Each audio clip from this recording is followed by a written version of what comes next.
Hi, everyone. Welcome to this session. Before we begin, I do want to thank our sponsors, Roos, for being the hosting sponsor for the Lake Placid Travel Unity in-person conference. I also want to thank MMGY for working with us on the Vistas Latinas. So sorry if I mispronounced it. Study that we did on Latinx travelers, and also all the sponsors who made it possible for us to have this virtual conference and the in-person conference as well. So again, thank you. My name is Romey Louangvilay. I am the president of the board of directors for Travel Unity. I'm also head of communications for Elemental, which is a full service marketing agency focused on tourism and destination. I'm very excited actually to be joined by two of my industry colleagues. I wanted to welcome Olivia Jaramillo from Equality Utah. We also have Les Geller from the LGBTQ Center in Raleigh, he's one of the actual founding members of that. And just so everyone is familiar with the outline of this Zoom session, it's going to be a little bit more interactive. We'll go into the perception of what our community is, and then what the reality is. We'll share some personal stories on why we're all panelists on this panel. And then we'll go into commercials that hit or miss or hit the mark in terms of like properly outreaching to the community. So with that being said, I do want to share PowerPoint. You know, everyone loves a PowerPoint nowadays on Zoom sessions. So I want to go into the first part of the session that I was discussing earlier, which is the perception of our community. A lot of times when marketers or brands or any club promoters try to reach out to this community, this is what everyone thinks we look like. I obviously do not look like any of these people. And then, you know, when you think about advertising, this is the type of advertising that we see to our community. It's usually very masculine, white passing, or very traditionally, conventionally attractive men who very muscular bodies. That is usually the advertising that we see when you talk about our community. But in reality, we're everyone. You know, we come in different ethnicities, we live with different disabilities, and we have different associations, and we also come in different ages.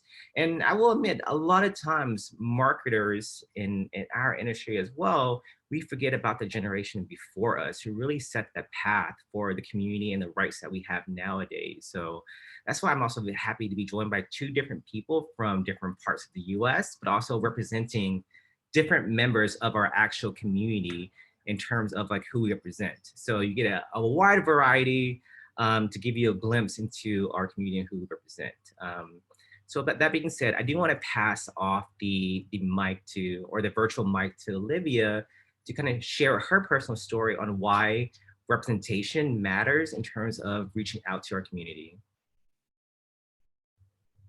Thank you so much, Romey. Hi, everybody. I'm super excited to be here. My name is Olivia Jaramillo. My pronouns are she, her, hers, and I am the Director of Public Outreach for Equality Utah.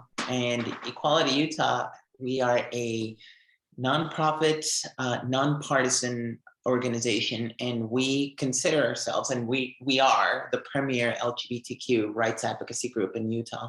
We've been around for 20 years. This is our anniversary, our 20th anniversary. We're super excited. And we've been fighting for the rights of the LGBTQ community for 20 years now. And we've obtained some great victories in our state. So many people, when they think of Utah, they do think it's quite a red state. They think, oh, you know, Utah is just way out there. Some people may not even know where it is, but fact of the matter is we're becoming a more diverse state slowly, but we're slowly getting there. Here in the state, as Equality Utah, we've been able to secure non-discrimination laws for the LGBTQ community. We've been able to secure hate crimes laws that protect the LGBTQ community, which literally kind of provides that measure of justice that sometimes is missed if there are no hate crime laws. We've also been able to ban conversion therapy in our state, which these three things, when you really start thinking about it, you may not even think that all of these things exist in Utah. The fact of the matter is that Utah is very much leading the way in many ways when it comes to protecting the LGBTQ community. We still have a lot of room to grow. We still have a lot of room to improve as a more diverse, inclusive state. But we, Equality Utah, we believe that the true path forward is building bridges and building allyships. whether that's with our state legislature, whether it's with religious leaders. We believe that that is the way forward. And another way forward is really why we are here, is because we want to make sure that we are seen, that our community is properly seen for who we truly are. Very much like Romey said, sometimes we do just go off of what we either see on TV advertised or what we see on Facebook on ads. And we know that that is not really accurate most of the time. And even when it comes, for me, like I'm a transgender woman, and sometimes it is a little bit difficult to see yourself pretty much in any space.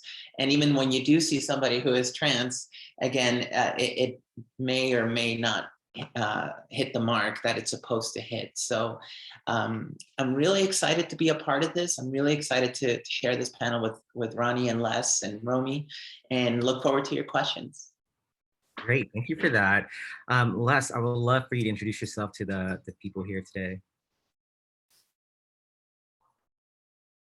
On mute. Got on mute. There we go. My name is Les Geller. I live in Raleigh, North Carolina, and I am currently the program coordinator of SAGE Central North Carolina. SAGE is an organization based out of New York City, about 40 years old now, and it's the oldest and largest nonprofit organization in the country, advocating for the rights and services that are required for LGBT seniors age 50 and over. I was also one of the founders of the LGBT Center of Raleigh, which was about 15 years ago. And my reason for wanting to be involved when I read that the center was in the process of being formed by volunteer organizers, I wanted to make sure the older people in the community had a place at the table, because the LGBT community is very youth oriented, as you saw from those intriguing pictures that Romey was showing us. And as someone who was older, I knew that we were kind of invisible. We were kind of the part of the community that people forgot actually exist, because being so youth oriented, nobody thought past the fact that they might get older one day, and what would happen once they reached that benchmark. So that was my self-appointed task, was to be the representative for older people at the LGBT Center of Raleigh. So I became a member of the first board of directors, and my first, I termed out after 6 years. But while I was on the board of directors, I began a program called Gay and Gray, and it was directed towards the older members of the community. And initially, it was going to be strictly a social group, because one of the things that older people in the community don't necessarily want to do is go out to the bars. That's just not something that's part of the older scene. So I wanted to establish a program at the center where older folks would be welcome and would feel comfortable and safe. So we managed to do that. And then after about 2 years of Gay and Gray, we became affiliated with SAGE Central North Carolina. So I'm sorry, SAGE of New York. And through that, we sort of took off as an older citizens program. People in the community knew SAGE, people in the social services community at large knew SAGE. So it was a good starting point. It lent us credibility, and we were able to get ourselves known where we probably would not have been known did we not affiliate with SAGE. So to this day, we are SAGE affiliate. We have a contact list of about 1,000 people. We have a meetup group of close to 1,000 people. And we are definitely known in the larger straight world as people to be listened to and reckoned with in terms of the rights and the services required for LGBTQ older citizens. So I'll just leave it at that for now. Yeah, thank you for that. I think both stories that you and Olivia shared, and even in my personal experience too, is the invisibility. I think we all feel that when we're constantly marketed to with the buff, usually Caucasian looking men, we feel like we're just not worthy of that brand or being spoken to, and it feels like our voice isn't even heard. So this is for both of you. My question is, how do you deal with that invisibility feeling that you get when you see the advertising, and what have you done to help, or what can we do to help progress that forward to give us more visibility? Either one of you can answer that. Yeah. Go ahead, Les. Okay. Well, one of the things I have specifically tried to do was become involved with mainstream organizations, other nonprofits that deal with senior citizens. And to that end, I'm currently the chairman of the board of an organization we're in Wake County, and this organization is called Resources for Seniors, and it is the major services provider for seniors in Wake County. I volunteered to be on the board, but then after several years on the board, they asked me if I would step up to be the chairman of the board, and I said, of course, because I believe that unless we affiliate with the straight organizations who are offering services, we won't get to where we want to be. We can't do it ourselves. We can't reinvent the wheel every time we want to start a service. And these are organizations that have those services available.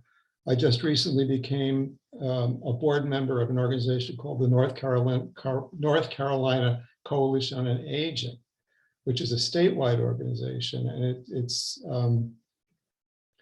its members are really heavy hitters, like the Department of Social Services, the Department of Aging, and Department of Health and Human Services. And I think I said that already. Anyway, it's a bunch of different services offering, like the Alzheimer's Association, all of that.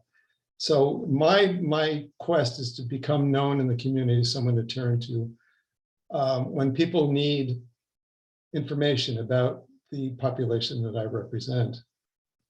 So I think basically you really have to get out there, make yourself known, and become the person that people think of when they think of the LGBT senior community. Yeah, I think that's great advice too, to partner with organizations that are more mainstream, because that is the place where you kind of have to go. You kind of have to go mainstream. You kind of need their platform to get your voice heard. So that's great advice. Olivia, I have a question for you. Because representation of the trans community is so limited in mainstream media, and even when there is representation, it's not always the best positive light. How have you combated that in your role with Equality Utah?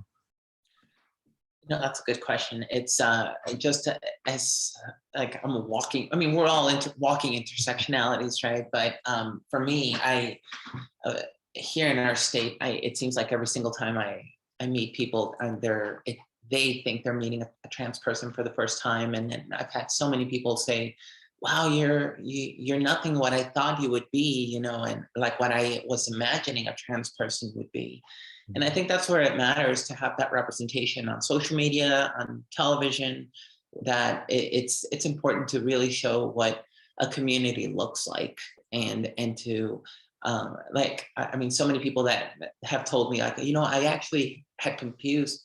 I thought trans and drag were the same thing, and you're not anything like I thought you would be.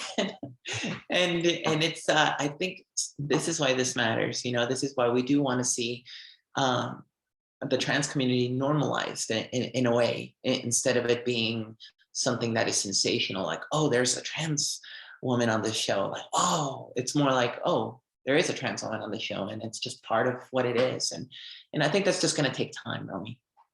Yeah, I think you're right, and I also think that's also why I'm very proud to be from Thailand, because in our culture, and for those who aren't familiar, Thai culture is very fluid. We believe in 3 genders overall.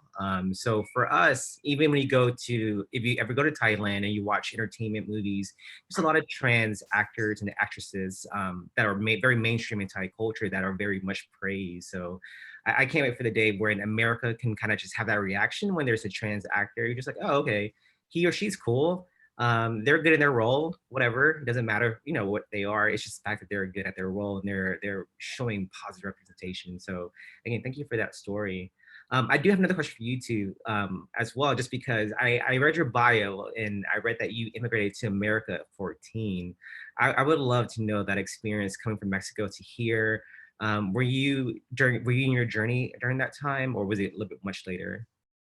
No, my journey started much later. I actually transitioned while I was already on active duty service. I was in the military for 20 years, and I retired a couple of years ago. And but I was one of the first people to take advantage of those policies back in 2016, and I was right there at the door knocking. I'm like, I want to transition like now, and I was very fortunate to be able to bring that visibility for my community. You know, for not overall for the LGBTQ community, because if they see a trans person, they see the whole community. And I think that is how it goes. And it was good to kind of destigmatize a lot of what they would imagine a trans person would be.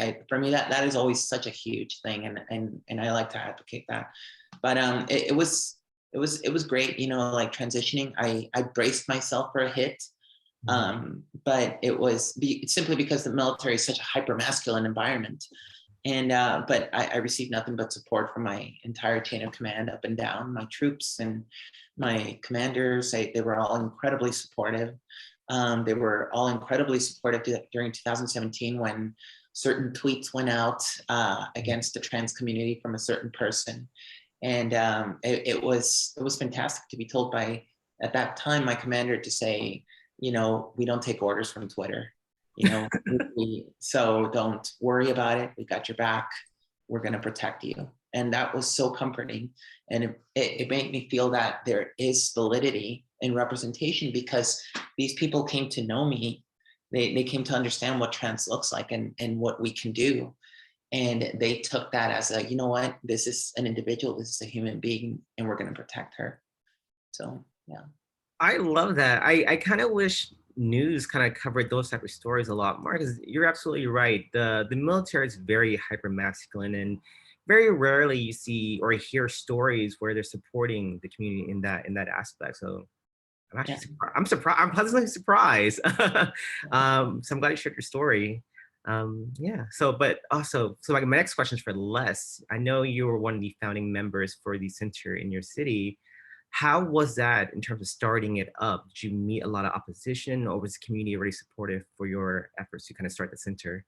Actually, there was no opposition. Oh, okay. We're a southern city, but we're a very progressive city. And I think the city fathers were actually very pleased to see it when it was happening. And we really, we got good funding early on. And we had lots of volunteers and lots of enthusiasm. And even though we had no actual physical location, no bricks and mortar location for the first 2 or 3 years, people were always coming out to our events and having fun. So yeah, I think we were very lucky. It was like, I think of it as the good old days. We were starting something really cool, and it turned out really well. Nice. Okay, great.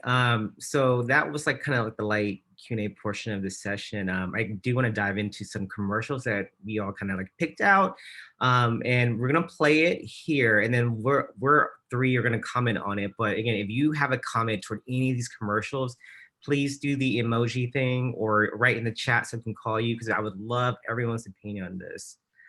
So the first commercial that I'm going to show is going to be from Savage Fenty, just because I am a pop culture nerd and I love Rihanna. So, but don't let my love for Rihanna sway your opinion on this commercial. Let me...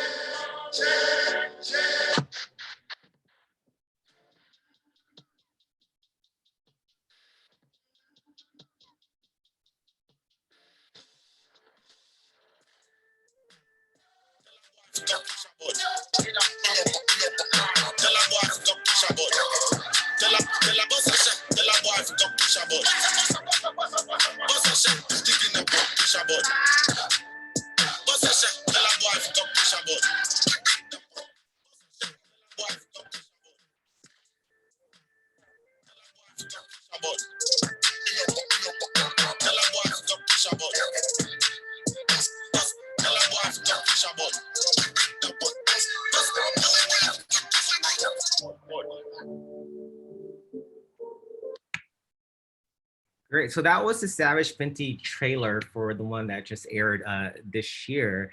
I would love to know your thoughts on the way it was portrayed and also like the models and I guess actor or whoever the models in the video as well. I'll start with you, Les. What do you think about that commercial? I got to tell you, this is where you got to leave me out of this one because I didn't relate to anything that I saw there. It all looked confusing and you know, just crazy stuff. So I don't know what was going on, and I have no comment except that I didn't understand it. I'm sorry, I'm laughing. I'm sorry. It's my age, I'm telling you. Just to give you background, Les. So Rihanna's a pop star. She has a lingerie line called Savage Fenty. That was a commercial for her show that just aired a few weeks ago. So that's the background on that. But in my opinion, I love the commercial because it shows everyone and they're not shy to like show their body, and you had, you know, real size people in addition to the traditional, you know, rail thin models. And the actual runway show that I watched, they had and I was actually very, very proud of it. They showed a lot of Asian guys as well, because normally you don't see Asian men in a sexual light, especially a fashion show. So I liked it, and I thought it hit all the right marks in my opinion. But yeah, Olivia, I would love to know what you thought about it. You know, I hadn't seen that before. I loved it, and it was great. Now I want to go to Sephora and but I loved it. I saw clearly, you know, people of color representation. I clearly saw Latin representation. I also saw trans representation a couple times. So it's intentional, and I loved it. And I can see how Les would be like feeling like I can't connect with this. I can totally see how that would be. And you know, I think there's so much in our pop culture. There's so many individuals now that are becoming part of the pop culture that people are embracing. Like even last year, Elizabeth Warren very much came on Saturday Night Live, and you know, whether you like her or not, just the fact that she was walking into these spaces and interacting with younger audiences, I think it says a lot about what I hope Rihanna adds for the next video. Well, the actual runway was amazing, and it's also a beauty line. Someone mentioned that in the chat box, but I forgot about that part because I don't wear makeup. But the actual runway show was amazing. It was great, and you're absolutely right. They had a lot of trans representation in terms of that, and also trans women of color, which is fantastic. So and real size women too, and real size men as well. So I love that. Well, Auburn from Auburn Scotland said, really enjoyed seeing a range of body types and having a good time in nightlife space. Talia is one that said and a makeup line, so thank you for that. And Ronnie says this is age 2, so he didn't quite understand it, but totally fine. That might be for a younger demographic. So the next commercial I'm going to show, it aired a long time ago in 2002. I was actually in high school. Okay, I was in high school during that time frame. It aired on a Super Bowl. It's for 7-Up. I can't remember the name of the spokesperson, but basically it's set in a prison. They say if you're going to sell something, get yourself a captive audience. Well, watch the sleeve. Okay, there you go. This place is going to be a gold mine. I'm not picking that up. Hiding it from your roommate? It's not nice. Oh, I knew I didn't bring no cash. I'm just trying to fit in. No need to go to the store. I got the 7-Up right here. When you bring the 7-Up, everyone is your friend. Okay, that's enough being friends. Where you guys going?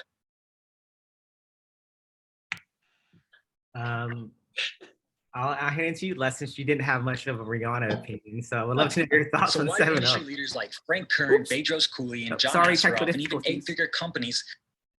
Oh, sorry about that. It was very offensive. I'm not somebody who's ever been inside a jail, so I don't know what a jail looks like, but I mean, it was really, they were playing on all the stereotypes of gay men. And making fun of it. And I just found it terribly offensive. What about you, And Olivia? I didn't think it was funny, by the way.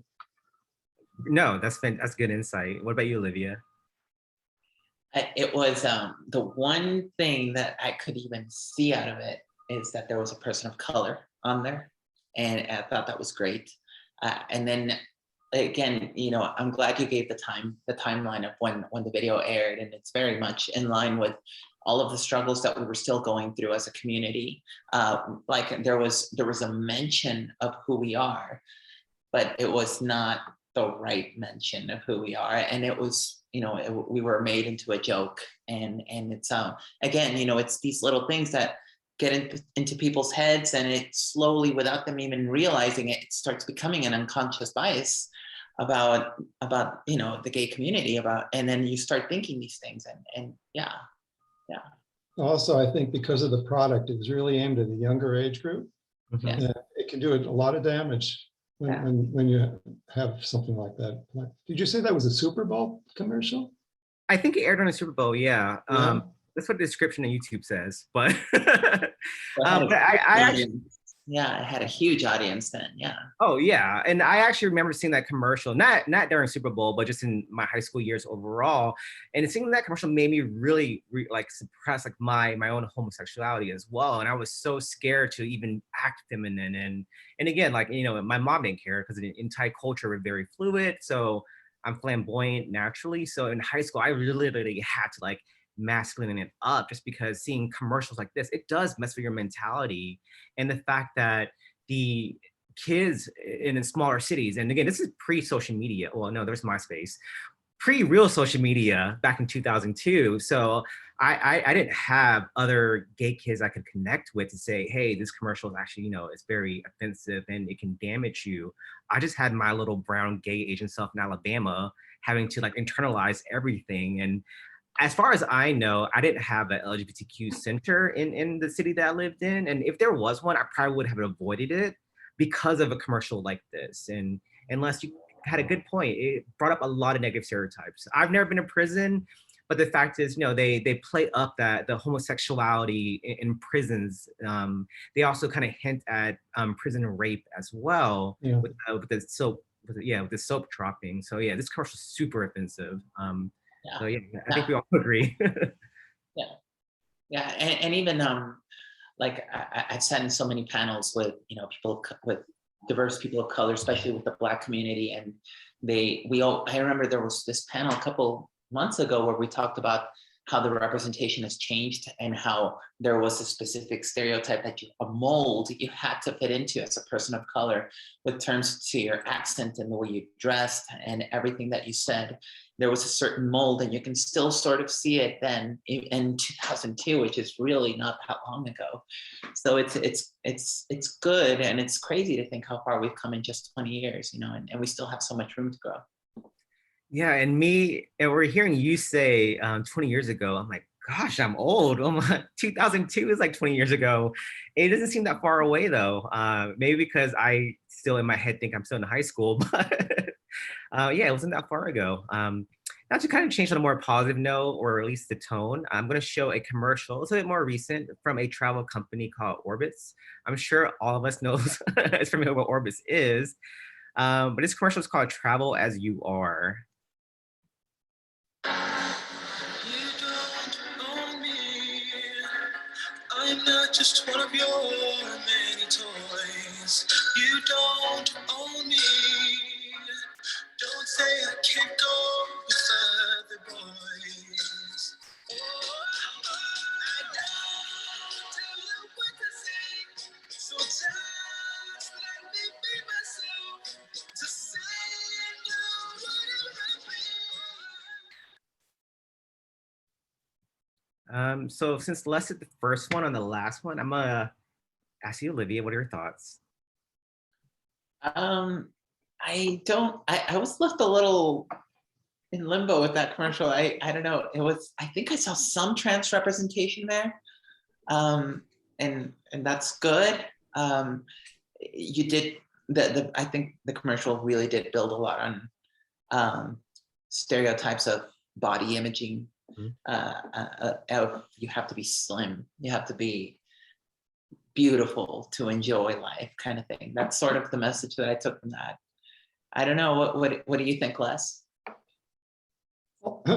I think I was more struck by the fact that it was actually showing LGBTQ couples, which is something, although now it's not nearly as rare as it used to be, but it was something you'd sit up and look and say, at least I would, as a gay man, oh, look, they're showing gay people in there. And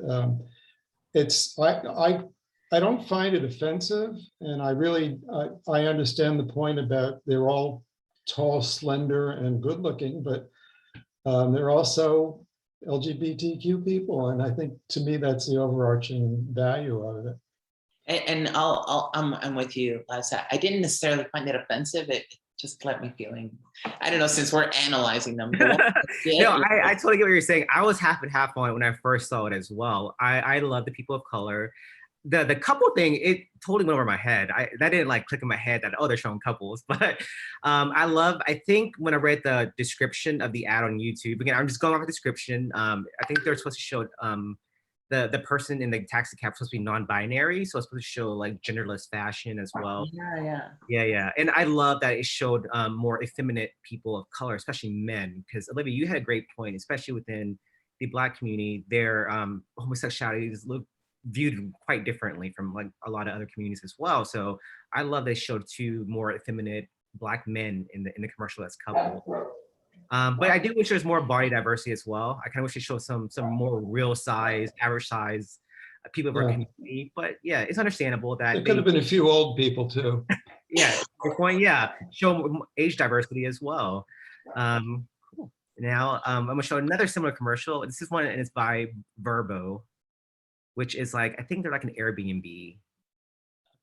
Cool. Sorry, I have like 3 monitors, so I keep losing my mouse. So that's why everyone is seeing me look like this, because I'm looking for my mouse. Try it.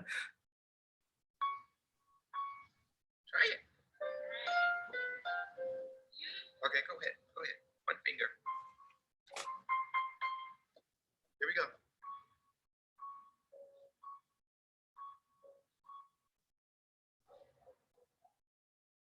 I can see clearly now the rain you scarred. I can see all obstacles in my way. Gone are the dark clouds that hide me blind. It's gonna be a bright, sunshiny day. Hey, it's gonna be a bright, sunshiny day. Hey, look all around, there's nothing but blue skies. If you look straight ahead, there's nothing but blue.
It's gonna be a bright, sunshiny day. Thoughts on that? Well, I love that commercial. I thought it was terrific. And, you know, as a married gay man, it really brought a tear to my eye when I saw that older couple getting hitched. And I just thought, you know, they covered a lot of bases. Maybe it's almost too inclusive at some point. I don't know. But they certainly were welcoming everybody, racially, physically, physically able, physically unable, physically challenged. I just thought it was great. What about you, Olivia? I loved it. It was definitely a tear-jerking commercial. Yeah, I was holding back tears too, especially the kissing and the crying scene. I was like, oh, I can't. And this commercial is recent, right? And it just I think a few, maybe right as people started coming out of quarantine. I think that's when it was released. Yeah, I mean, and that's what I connected it to, and that's, I think, what really, and I love the fact that there were so many, not just people of color, but that there was interaction with, you know, with the white community, and it was just a diverse commercial, and I loved it, and I loved John Legend, so, you know, that was wonderful. Yeah. So it was just such a beautiful commercial. It was well done, body types, all sizes. It's a great commercial that I think it's a true humanized commercial. And a commercial like that will, I'm willing to bet that a commercial like that will create strong ties to the LGBTQ community. People will remember that, and people will use that service when they need it. Yeah, actually, Talia brought up a good point that it's very emotional and it's very heartwarming, but sometimes you might lose the message on what Verbo is if you're not familiar. So I think we might take it for granted. I explained what Verbo was before the commercial. But I love the points too. I mean, I'm happy the fact that we have a Thai person on mainstream, which is Chrissy Teigen. So I'm like, hey, I got my Thai girl in there, so I'm happy. And she also showed her mother toward the end, which, you know, so I'm like, yeah, we have some representation there. I love showing, I don't know if they were a couple or a family member, but in the wheelchair. And talk about that. And I like the fact that it's not necessarily called out like, oh, this is, you know, the married gay couple, this is the wheelchair family. I like that it was very much just integrated, like part of like just normal everyday life where they're trying to normalize this. So I thought Verbo did a great job on that aspect, but Talia has a good point that if you didn't know what Verbo was, you probably wouldn't get what the commercial's about. Yeah, no, I thought it was great. I loved it. Yeah, and I do love John Legend too. His voice, like I'll stop just to like hear it. Yeah. We just have two more commercials that we can kind of go over. The next one is going to be from Snickers. This one was also a Super Bowl commercial from 2007. I think it was a combo commercial with Mazda MX-3. So again, this was 2007. So don't just for context.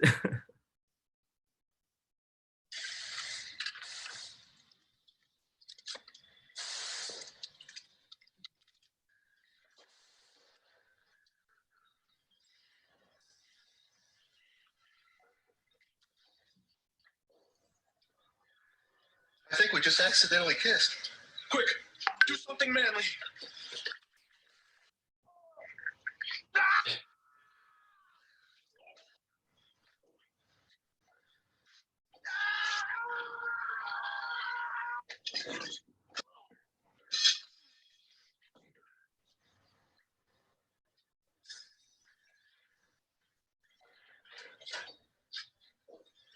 Is there room for three on this love boat?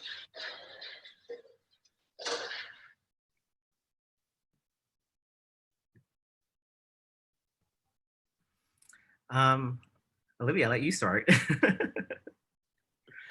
Oh wow, there's a lot of stereotypes in that commercial. You know, it reminds me when I was little, and you know, I've known my gender identity was different since I was like 5 years old, and I remember whenever I told my some of my family members, they kind of identified it as, well, if you want to be a girl, that means you're gay.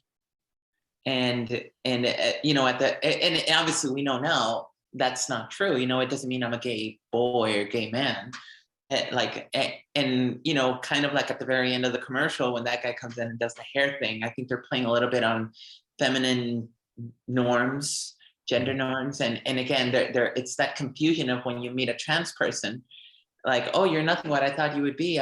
So does that mean you're a gay man? And it kind of leaves that out there. There's a lot that was just wrong with that video overall. You know, also plays on the male gender norms, which, you know, again, that's something that I know it is talked a lot about, but it's something that I feel we can still always emphasize, that we tend to put so much stress on, this is what you're supposed to do to be a man. And if you're not doing this, you're not a man. And it's a lot of stress. Yeah. So there's a lot in this commercial that we could really break down. Yeah, I could break down a lot too. The fact that they accidentally kiss and then they're hitting each other, drinking, I guess, oil or whatever they're drinking, because doing anything harmful to your body is a lot better than admitting you're gay. That's what I got from the commercial. So yeah, definitely very negative. It's very harmful, especially for people who may be living in smaller towns without much resources. Yeah. But yeah, Les, what do you think? I think it could have been a really cute commercial. I think it had the possibility of going in the right direction from the beginning, but obviously went right off the rails and wound up with violence. And that really turns me off when I see violence like that. And that's how far people will go to prove that they're not gay. And that's really kind of sick. Well, you know, I'm sorry to jump in, Les, but you know what? That is very true. You bring up a really good point, Les, because that is also a lot of the trans violence that we undergo through. The men that end up being in love with a trans woman, they get put into this box of, you know, oh, you're not a real man. You know, it's so real. Yeah, and that's actually a good point that I want to tell everyone about too. So there's this Instagram called Jackfruit. They cover a lot of news about the Asian community. Like they did a lot of coverage on Stop Asian Hate.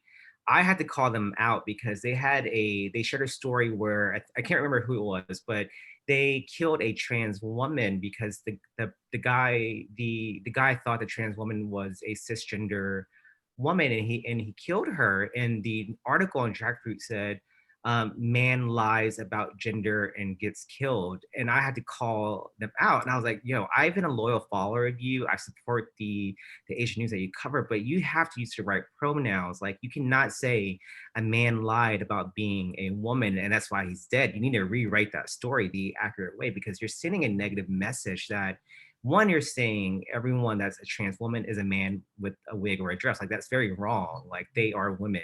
You need to change pronouns in your headline, and you need to correct the fact that the man that killed her, he's just sick. He's crazy. Like, he deserves jail time and whatever punishment he gets. So Olivia, I'm very glad you brought that up, of people being so scared of like not being masculine or being the opposite of what society thinks you should be, and the harm that can cause. And you know, even when you think, when that commercial was aired, if there was a little boy watching this commercial with his family, and his family happened to laugh at it and comment like, oh, something negative about the gay community, the male gay community. And what if that little boy was gay? And it starts building this unneeded mental health, this unneeded anxiety, stress, depression in a child. Just, you know, you don't want to come out, especially after you saw how your parents reacted to this video. Well, it internalizes homophobia, and I had to overcome that in the coming out process.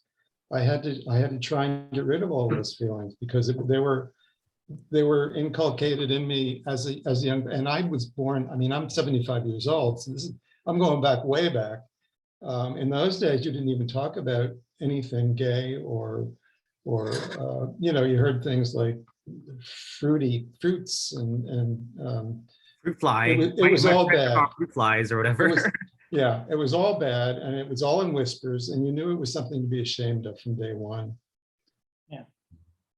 Okay, we have time for one more commercial. I'm gonna show one that actually one of the attendees sent. So thank you, Amy from Visit San Juan. This commercial is an Oreos commercial. It aired, I guess, sometime last year. So it's fairly recent in terms of commercials.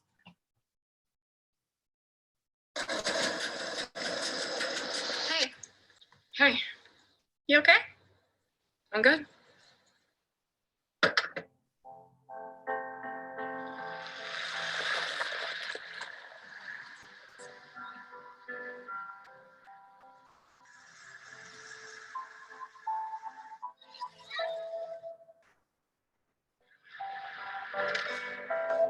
Here. Hi, Mom. Hi, baby. Mom, this is Amy. Oh, hi, Amy. Hey, Dad. Hey, I'm Amy. Nice to meet you. Are you hungry? Yes. Oh, yes, please. Hey, jam. Yes, really challenging. Oh, my goodness.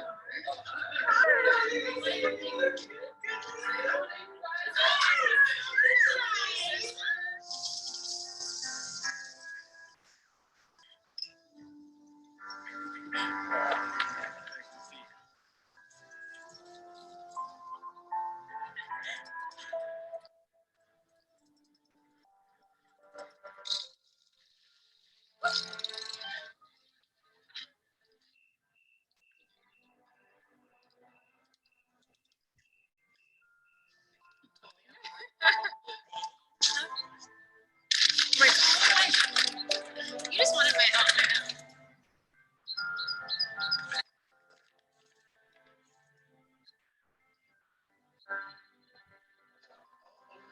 You're the cutest little baby. Hey, Dad. Night. Night. Good night.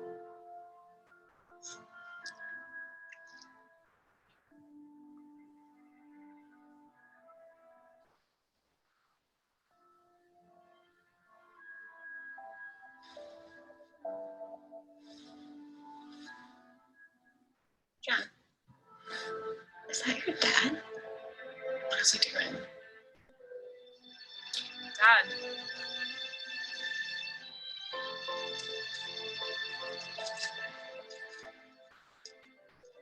Did I do it right? I love you.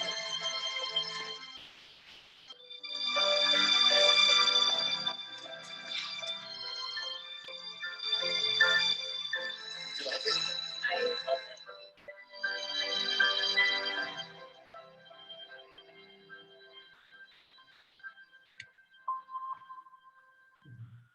So Les, I'm gonna go over to you. What are your thoughts on the Oreo commercial? I thought it was great. The only thing is I forgot it was an Oreos commercial. I was watching a story of some kind, but yeah, I mean, it's a great commercial, and that too will change people's attitudes, I think. I think it really hits home. Yeah, what about you, Olivia? It really does hit home too, because I think, I mean, all of us, we can relate in a way how our own families interact with us. And I mean, this is such a powerful message. And yeah, I mean, I forgot that it was an Oreos commercial, but I think it makes you think that this company is truly invested in changing how people view the LGBTQ community, because they're willing to spend all of this money and not even really advertise themselves. So I think it's wonderful. Yeah, I do too, and I love the fact that he showed the father who was more like, I wouldn't say hesitant, but a little bit, I guess, worried about how to show support or the right support. And me watching it, I felt like I was watching like my own clip, because last year I actually took my boyfriend home and my house looks just like that, like the neighborhood, the fence. I'm like, wait, is that my house? And my boyfriend and I did the same activity. We did the bike riding, we went to the gas station and ate the snacks and stuff. And my dad was also the one that was a little bit more, again, not hesitant, but more reserved, a little bit more quiet in terms of my boyfriend coming around, where my mom was more out there and flamboyant, didn't care. But at the end, before we left back to New York, my father actually like wrote me a nice letter and said, "I'm proud of you. I just don't know how to show my support, but I'm proud of you." So watching that, I was like, "Oh shit!" It definitely tugged on the heartstrings, and I think Les, what you said earlier too, that it hits home for everyone, having a more outwardly supporting parent, or maybe not, having your neighbors stare at you, and having a parent that may be a little bit more reserved. So I thought it was great. And you know what else? It really hits a lot towards those that American suburbia that is the one that needs the most progress done, and it really outlines it. You can tell it's a suburb, and it's something very similar that you see here where I live in Utah. I can totally see how families would relate to that. Maybe they're not accepting, and they see that example of another suburbia, and they see an example of somebody who comes to terms with their gay daughter, son. I think it's a great example. It's beautiful. Yeah, and Ronnie brought up a great point as well, that it showed the father's journey in a real way, where it wasn't like, oh, I accept you as soon as you walk through the door. It showed a real journey that a lot of parents are going to go through, and so I thought it was great. But yeah, again, we're actually out of time. I want to thank everyone for attending this session. I want to thank Olivia for sharing her story and her expertise. Same with Les for sharing his expertise and his opinion on our community as well. Hopefully everyone walks away knowing that we all look different. We all aren't very masculine, buff men in a club shirtless. We represent the full spectrum. So thank you for everyone. Please, if you can, please support the links Ronnie shared, especially LGBTQ Center of Raleigh and Equality Utah. Thank you again for everyone for attending the session. Thank you so much for this opportunity. Seriously, thank you so much. It's been such a blast. Thank you. Yes, thank you. I really enjoyed it. Great. Bye. Bye-bye.